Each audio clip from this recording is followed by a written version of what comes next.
1 سال کا عرصہ ہو چکا جب سے سابقہ کرکٹر سے بنے سیاستدان پاکستان کے وزیر اعظم بنے ہیں۔ عمران خان کی کیمپین کا نعرہ نیا پاکستان تھا، جو کہ ملک کی معیشت کو بہتر کرنے اور کرپشن سے پاک کرنے کا مظہر تھا۔ مگر ان کی وزارت کا پہلا سال اتنا آسان نہیں گزرا جتنا انہوں نے امید کیا تھا، حتیٰ کہ توقع بھی نہیں تھی، خاص طور پر معیشت کے حساب سے۔ ان کی وزارت عظمیٰ کے دوران پاکستانی روپے کی قدر 35% تک گر گئی ہے۔ خان کے ناقدین انہیں یو ٹرن کا وزیر اعظم کہتے ہیں، کیونکہ انہیں حالات سے بچنے کے لیے اپنی کیمپین کے بہت سے وعدوں سے پھرنا پڑا۔ مگر کیا ان میں سے کسی بھی یو ٹرن سے ملک کو فائدہ ہوا ہے؟ خارجہ تعلقات میں دیکھیں تو پاکستان آج اپنے ہمسائے چین سے قریب ترین ہے، مگر دوسرے ہمسایوں کے ساتھ تعلق جیسے کہ بھارت کے ساتھ کافی خراب ہیں۔ کیا یہ دونوں ایٹمی قوتیں ایک اور تنازع کے خطرے میں ہیں؟ میں محمد جمجوم اسلام آباد میں ہوں۔ وزیر اعظم کو عہدے پر فائز ہوئے کو حال ہی میں 1 سال کا عرصہ مکمل ہو چکا ہے۔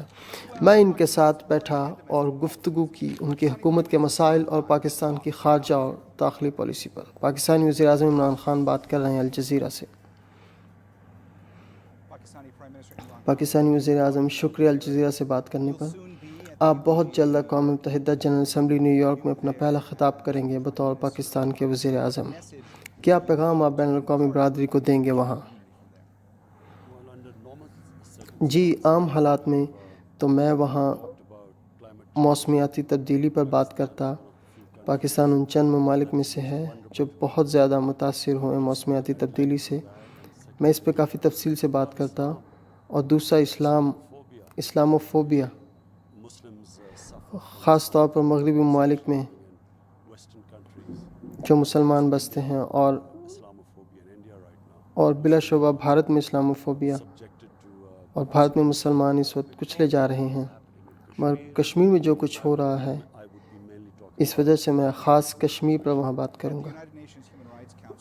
جنیوا میں اقوام متحدہ کی انسانی حقوق کونسل میں شاہ محمود قریشی نے تقریر کی۔ انہوں نے وہاں کہا کہ ان کا خیال ہے کہ جو کچھ بھارت کشمیر میں کر رہا ہے، اس کی وجہ سے پاک بھارت حادثاتی جنگ ہو سکتی ہے۔ کیا آپ سمجھتے ہیں ایسا ممکن ہے؟ بالکل۔ اس وقت جو ہو رہا ہے بھارت میں، وہاں نسل کشی چل رہی ہے۔ اس قسم کی نسل کشی میرا نہیں خیال کہ نازی جرمنی کے بعد یہ کہیں ہوا ہو۔ کیا ہو رہا ہے کہ حتمی بھارتی حل کشمیر مسلمانوں کا، میرا مطلب یعنی 80 لاکھ کشمیر مسلمان قریب 6 ہفتے سے محصور ہیں۔ اور یہ کیوں خطرناک موڑ بن سکتا ہے پاک بھارت؟ کیونکہ بھارت جہاں تک ہم جانتے ہیں جو کرنے کی کوشش کر رہا ہے، اپنی غیر قانونی شمولیت اور نسل کشی سے توجہ ہٹانے کے لیے پاکستان پر دہشت گردی کا الزام لگا رہا ہے۔ یہی کچھ انہوں نے فروری میں کیا، جب ایک نوجوان کشمیری نے خود کو بھارتی فوجی کنوائے پر دھماکے سے اڑا دیا،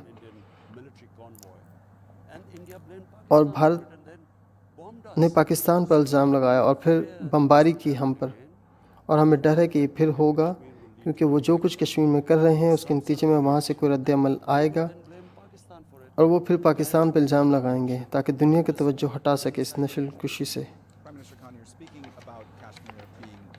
وزیر اعظم خان، آپ کشمیر کو خطرناک موڑ سمجھ رہے ہیں، تو بلا شبہ یہ ایٹمی ہتھیاروں کے استعمال کی طرف دھیان لے جاتا ہے، چاہے پاکستان کی طرف سے یا بھارت کی طرف سے۔ حال ہی میں آپ نے بیان دیا ہے کہ، یا اسے ایسا سمجھا گیا ہے کہ آپ نے کہا کہ پاکستان میں ایٹمی ہتھیار استعمال کبھی نہیں کرے گا بھارت کے ساتھ کسی بھی تنازع کے نتیجے کے طور پر۔ لیکن پھر کچھ دنوں بعد پاکستان کی وزارت خارجہ نے واضح کی کہ پاکستان کی ایٹمی ہتھیاروں کی پالیسی میں کوئی تبدیلی نہیں ہوئی۔ تو اب ایک ابہام پیدا ہو گیا کہ کیا اصل میں پاکستانی نقطہ ہے؟ کیا کوئی ایسی صورتحال ہے جس میں دیکھا جائے کہ پہلے پاکستان استعمال کرے گا اپنے دفاع کے طور پر؟ کوئی ابہام نہیں ہے۔ جو میں نے کہا تھا وہ یہ تھا کہ پاکستان کبھی جنگ شروع نہیں کرے گا، اور میں واضح کر دوں کہ میں ایک امن پسند ہوں، میں جنگ کے خلاف ہوں۔ لیکن جو میں نے کہا تھا واضح طور پر وہ یہ تھا کہ 2 ایٹمی ممالک اگر روایتی جنگ لڑیں گے تو ہر ممکن صورت ہے کہ اس کا انجام ایٹمی جنگ پر ہو، جو کسی نے سوچا نہ ہوگا۔ فرض کر لیں اگر اللہ معاف کرے پاکستان روایتی جنگ لڑ رہا ہے اور ہم ہار رہے ہیں، اور اگر ایک ملک پھنس جاتا ہے دو اختیارات میں کہ یا تو ہتھیار ڈال دیں یا اپنی موت تک لڑیں اپنی آزادی کے لیے، مجھے پتہ ہے کہ پاکستانی اپنی موت تک لڑیں گے اپنی آزادی کی بقا کے لیے۔ تو جب ایٹمی ملک آخر تک لڑتے ہیں اپنی موت تک تو اس کے نتائج ہوتے ہیں۔ تو یہی وجہ ہے کہ ہم اقوام متحدہ کے پاس پہنچے، ہم ہر بین الاقوامی فورم پر پہنچ رہے ہیں کہ وہ اب اور صرف اب کچھ کریں، کیونکہ یہ ایک ایسی تباہی ہوگی جو برصغیر سے باہر تک جائے گی۔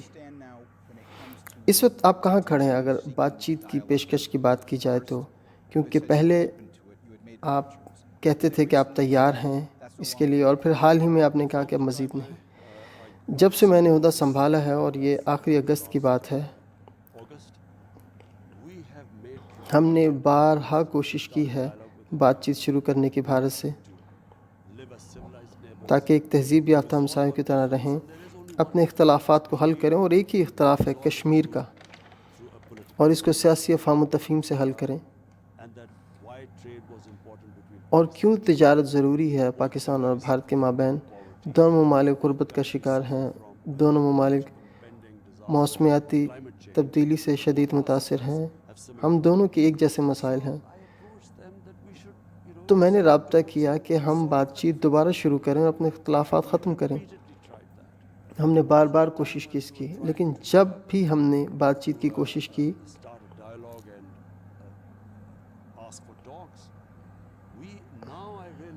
اب ہمیں اندازہ ہوا ہے کہ اسے غلط سمجھا جا رہا تھا۔